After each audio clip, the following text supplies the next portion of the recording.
live, and we're going to interact this evening, and tonight we're going to Waco again.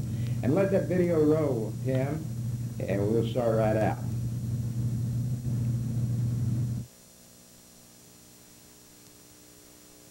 $190,000 and home of Baylor University.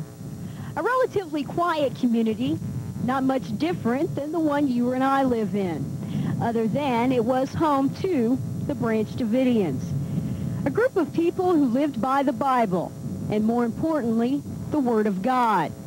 Everyone knew of Waco, but not many knew about the community. On February 28, 1993, all that changed. Now Waco has a black cloud hovering above that has no silver lining.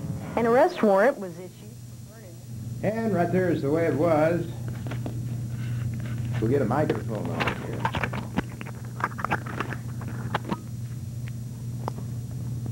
And on tonight's program, we are going to revisit Waco and the events surrounding the Branch Davidians of Waco, Texas between February 28, 1993 and April 19, 1994.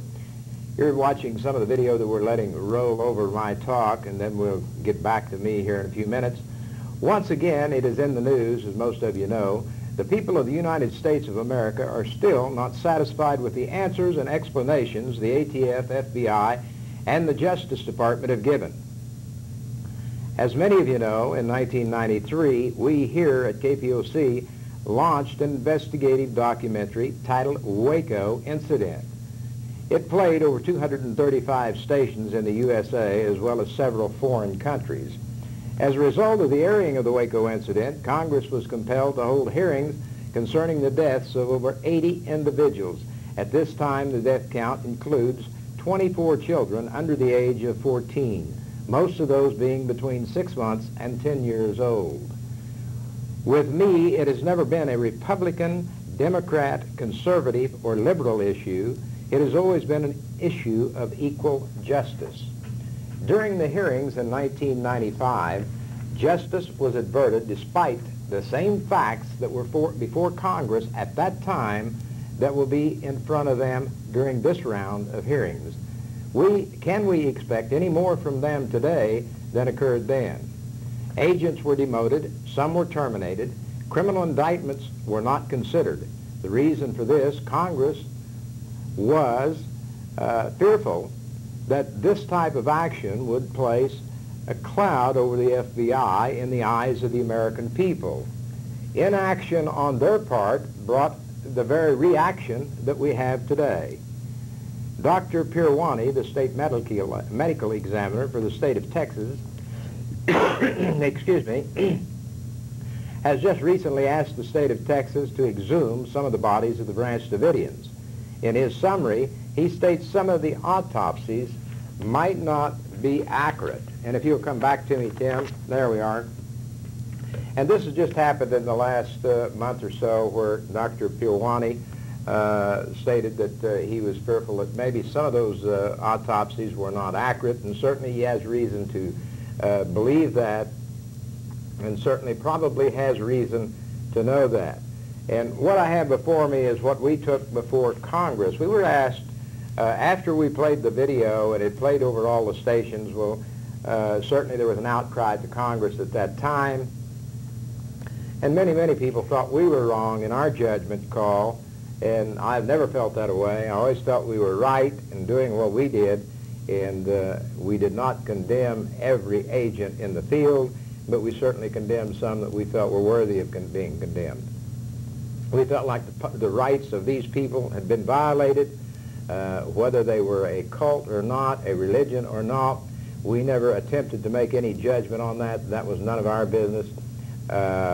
And so consequently, we don't call them a cult. We don't call them a religion. We don't call their place a compound. If that's a church and they believe it's a church, then I guess it has to be a church. But what I have before me you're looking at here are the documents that Congress asked us to supply during those hearings. We supplied all of these documents. And I'm going to read the overview of this particular document. I think you can see what it says on the front. and these were done when we finished the documentary in 1994. We supplied them with some 500 pages of information on what we thought were criminal acts by agents of the United States government against citizens of the United States. And in a summary of all of this paperwork, this is what I wrote, and in time we will open up the phone lines and you can comment. It's to the honorable members of the Senate Judicial Committee, and it states, gentlemen, and by the way, the date on this is August 21st, 1994. And what you're going to hear in this report is the very same thing that you are hearing today.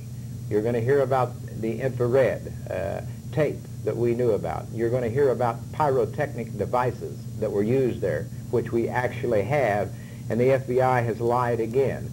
If you will recall, 30 days ago, they had documented, they said, the use of 2 pyrotechnic devices, and that was all they had fired. Well, I beg to differ.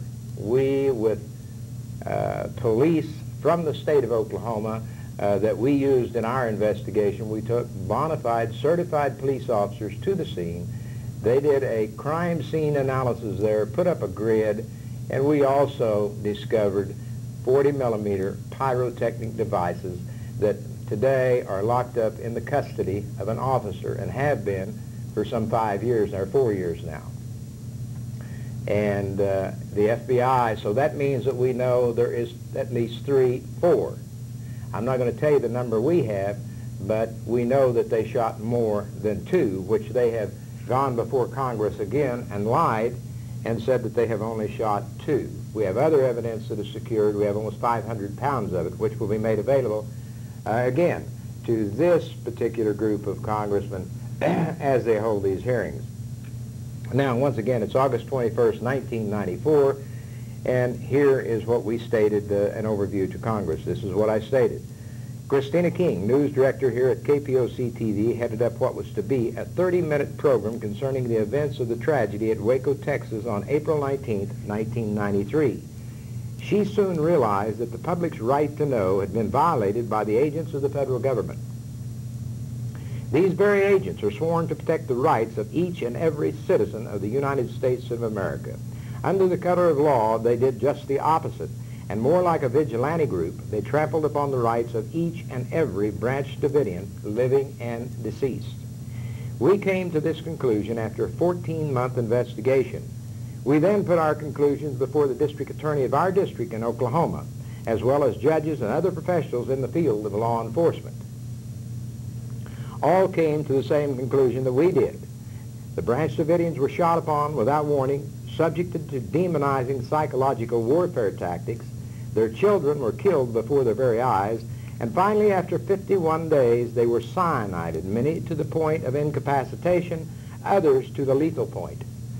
The building was set on fire with pyrotechnic tear gas shots to destroy the evidence of the crimes that agents had committed. So here I tell you that we reported this to them in 1994. All of this material was before those folks.